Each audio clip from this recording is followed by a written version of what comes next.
Welcome back to my channel viewers. इस video में आज हम लोग रीट के एग्ज़ाम के लिए कुछ और क्वेश्चंस करेंगे। आपके एग्ज़ाम जब भी हों, लेकिन अगर आप रोज़ थोड़ा थोड़ा पढ़ेंगे तो आपको जब एग्ज़ाम आएंगे तो आपको कोई परेशानी नहीं होगी। इसलिए रोज़ क्लासेस होती हैं, ऑलमोस्ट रोज़ होती हैं, बीच में गैप्स भी होती हैं, लेकिन आपकी क्लासेस चल रही हैं रीट की। तो आप थोड़ा थोड़ा रोज़ पढ़ें, कुछ इंपॉर्टेंट क्वेश्चन जो कि रीट के एग्ज़ाम में आए हैं उसको लगाएं, ऑब्ज़र्व करें, अपनी नॉलेज को एनालाइज करें, अपनी गलतियां समझें। जहाँ पे आपको ज़्यादा मेहनत करनी है वहाँ पे आप ज़्यादा मेहनत करें, अपने को खुद एनालाइज करें, उसी हिसाब से आप तैयारी करें। तो इस वीडियो में हम लोग रीट के एग्ज़ाम के लिए कुछ और इम्पॉर्टेंट क्वेश्चन डिस्कस करेंगे। सब्जेक्ट उर्दू, जिसको भी पढ़ना है वो ज़रूर पढ़े और अपने फ्रेंड के साथ शेयर करें। जिनको भी रीट की क्लास चाहिए है वहाँ तक इसे पहुँचाएँ। तो चलिए स्टार्ट करते हैं। सबसे पहला यहाँ पे जो सवाल है वो है मुअस्सर तरीके तदरीस का फॉर्मूला है। मुअस्सर तरीके तदरीस यानी कि असरदार टीचिंग का क्या फॉर्मूला होता है, बेसिकली ये पूछा गया है। पहला जो ऑप्शन दिया है वो है मुंतकी और फलसफियाना अंदाज इख्तियार करें, यानी कि अगर आप टीचर हैं और आप मुंतकी और फलसफियाना अंदाज इख्तियार करके पढ़ाएंगे तो क्या आपकी टीचिंग मुअस्सर होगी, असरदार होगी। या फिर यहाँ पे सेकंड जो दिया है वो है तुलबा को उनके हाल पर छोड़ दें, जो कि बिल्कुल रॉन्ग है। या फिर थर्ड यहाँ पे जो दिया है कि आसान से मुश्किल की तरफ चलें। या फिर फोर्थ, सबक की मुश्किलात से आगाह करें। आप सबक की मुश्किलात से आगाह करेंगे वहाँ तक तो ठीक है, लेकिन जब तक कि आप उसको हल करना नहीं बताएंगे तब तक कि वो टीचिंग मुअस्सर नहीं हो सकती है। तो यहाँ पे जो थर्ड ऑप्शन दिया है आसान से मुश्किल की तरफ चलें, वो करेक्ट होगा। यानी कि बच्चों को पहले आसान चीज़ें बताएं, फिर उसकी मुश्किलात से उन्हें आगाह करें। यानी कि पहले आप उन्हें जो जो अम, ऊपर से जो दिखता है चीज़ें उसको बताएं, फिर उसकी डिटेल बताएं। तो यहाँ पे जो ऑप्शन 3 है वो सही है, करेक्ट है, आसान से मुश्किल की तरफ चलें। सेकंड क्वेश्चन है सवाल नंबर 2, साबके और लाहिके किन अल्फाज की किस्में हैं। साबके और लाहिके, इससे पहले वाली वीडियो इन्हीं पे डली है, साबके और लाहिके। जिसने नहीं देखी है वो जाके इसे देख ले तो अच्छे से उसे समझ आ जाएगा कि साबके और लाहिके क्या है। साबके और लाहिके हिंदी में कहते हैं उपसर्ग और प्रत्यय, और इंग्लिश में कहते हैं सफिक्स और प्रीफिक्स। साबके और लाहिके किन अल्फाज की किस्में हैं। साबके और लाहिके में क्या होता है, दो लफ्ज़ों को मिलाकर एक नया लफ्ज़ बनता है। तो यहाँ पे जो पहला ऑप्शन दिया है मुरक्कब, वो करेक्ट है, क्योंकि मुरक्कब का मतलब यही होता है जिसमें दो शब्दों को मिलाकर एक नया शब्द बनता है, उसे मुरक्कब बोलते हैं। सेकंड जो ऑप्शन दिया था वो तो मुतज़ाद था, जो कि नहीं होगा। थर्ड है मुतरादिफ, फोर्थ कोई नहीं। तो यहाँ पे जो ऑप्शन 1 दिया है वो सही है, मुरक्कब। अगला क्वेश्चन है क्वेश्चन नंबर 3, तश्कीली जांच कहते हैं। क्वेश्चन नंबर 3 क्या है, तश्कीली जांच कहते हैं। पहला है पेचीदा इस्लाह को, इस्लाह यानी कि जांच को ही इस्लाह बोलते हैं, पेचीदा इस्लाह को। या फिर सेकंड है आमोज़गारी, आमोज़गारी की तालीमी, यानी कि आमोज़गारी लर्नर्स बोलते हैं, आमोज़गारी की तालीमी तालीमी कारकर्दियों को क्या बोलते हैं, कारकर्दगी की बेहतर तश्कील को। या फिर थर्ड है खास तकनीकी तरीके को। या फिर फोर्थ है कोई नहीं। तो यहाँ पे जो ऑप्शन सेकंड दिया है वो सही है, आमोज़गारी की तालीमी कारकर्दगी की बेहतर तश्कील को, यानी कि ऑप्शन सेकंड यहाँ पे सही होगा। क्वेश्चन नंबर 4 है तायुने कद्र अमल है। पहला ऑप्शन दिया है मुसलसल चलने वाला अमल है, यानी कि कंटिन्यूस चलने वाला ये अमल है। या फिर सेकंड दिया है इसके तहत फैसले सुनाए जाते हैं। या फिर थर्ड दिया है ये अमल दरअसल तुलबा को आमोजिश अमल की बातदरीज अफजाइश पर मरकूज है। या फिर फोर्थ दिया है ये कारकर्दगी सिर्फ मौलिमाना सलाहियतों तक महदूद है। तो यहाँ पे जो इसका ऑप्शन थर्ड है वो बिल्कुल सही है।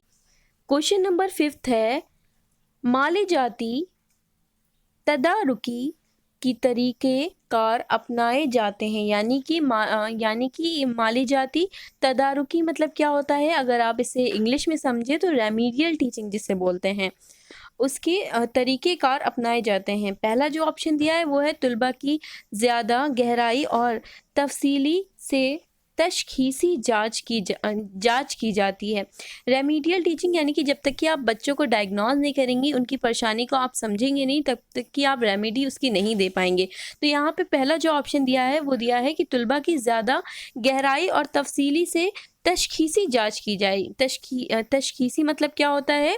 डायग्नोज किया जाए, यानी कि जब तक कि आप बच्चों के परेशानी को डायग्नोज नहीं करेंगे तब तक कि आप उसे रेमीडियल टीचिंग कैसे देंगे। तो यहाँ पे ऑप्शन 1 यही बोल रहा है। सेकंड ऑप्शन दिया है समय व बसरी, यानी कि सुनने और देखने वाली जो इमदादी अशिया यानी कि जो सामान होते हैं जिन्हें टीएलएम कहते हैं, टीचिंग लर्निंग मटेरियल, उसका इस्तेमाल किया जाता है। या फिर थर्ड है माहिर नफ्सियात और मालिज गोयाई वगैरह से रजू किया जाता है। या फिर फोर्थ है बच्चों को होमवर्क देकर आम मेयार पर लाने की कोशिश की जाती है। तो यहाँ पे जो ऑप्शन 1 दिया है वो बिल्कुल सही है, क्योंकि यहाँ पे माली जाती तादुरी की बात की जा रही है, यानी कि रेमीडियल टीचिंग की बात की जा रही है, इसलिए यहाँ पे जो ऑप्शन 1 दिया है वो बिल्कुल सही है।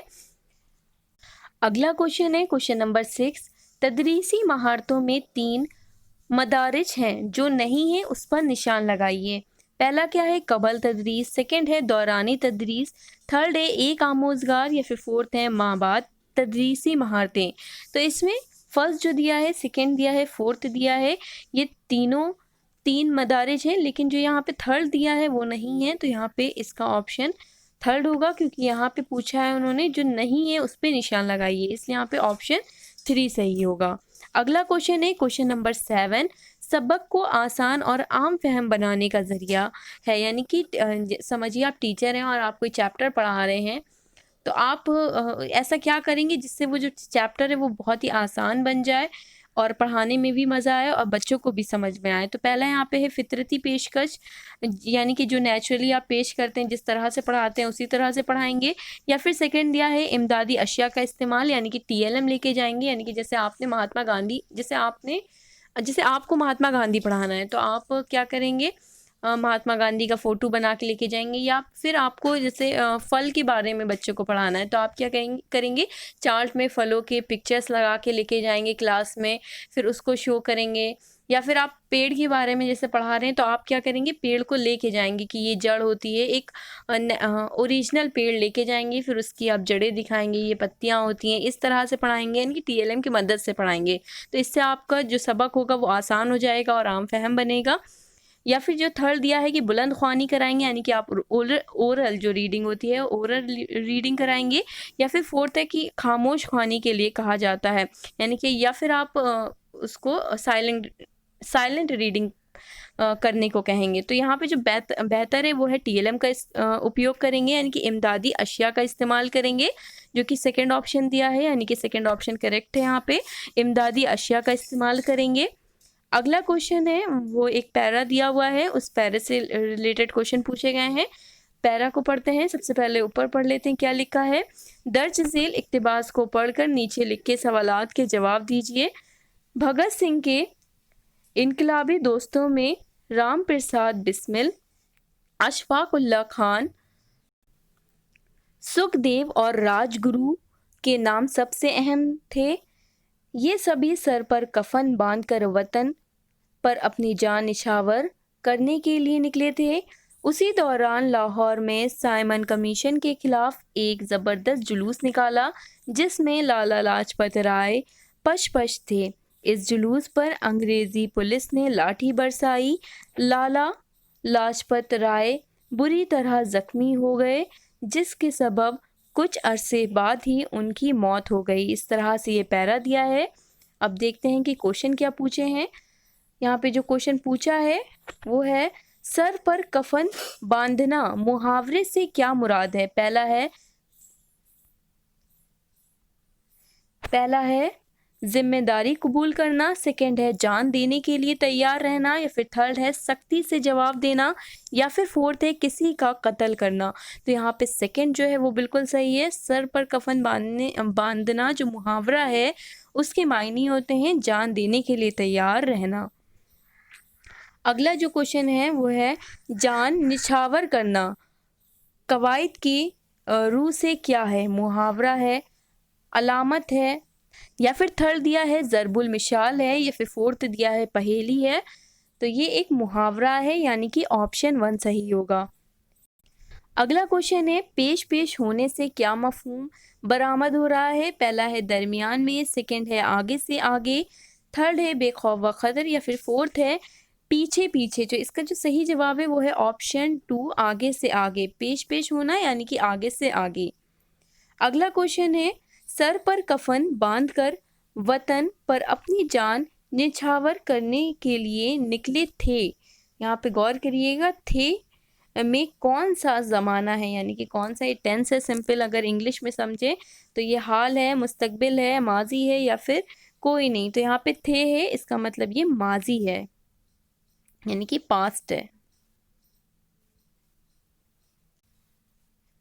अगला क्वेश्चन है क्वेश्चन नंबर 9, मुरक्कब लफ्ज़ होते हैं। पहला है अलग अलग, सेकंड है जिनका कोई मतलब ना हो, या फिर थर्ड है दो लफ्ज़ों से मिलकर बनते हैं, या फिर फोर्थ है जो लफ्ज़ आपस में मुतज़ाद हों। तो यहाँ पे ऑप्शन जो थर्ड दिया है वो बिल्कुल सही है। दो लफ्ज़ों से मिलकर जो बनते हैं उन्हें मुरक्कब कहते हैं। तो यहाँ पे ऑप्शन थर्ड सही है। अगला क्वेश्चन है क्वेश्चन नंबर 10, एक ही आवाज़ वाले लफ्ज़ों को कहते हैं। पहला है हम बहर, सेकंड है हम शक्ल, या फिर फोर्थ है हम रदीफ, या फिर थर्ड है हम रतीब, या फिर फोर्थ है हम सौत। देखिए सौत की मायने होती है आवाज़, तो यहाँ पे क्या है, एक ही आवाज़ वाले लफ्ज़ों को क्या कहते हैं? तो एक ही आवाज़ वाले लफ्ज़ों को हम सौत कहेंगे, यानी कि यहाँ पे जो ऑप्शन फोर्थ दिया है वो करेक्ट है, हम सौत। अगला क्वेश्चन है क्वेश्चन नंबर 11, तुलबा में नाकिस तलफ़ुज़ की असल वजह है। नाकिस तलफ़ुज़ यानी कि उसका प्रोनाउंसिएशन सही नहीं है, उसकी क्या वजह हो सकती है?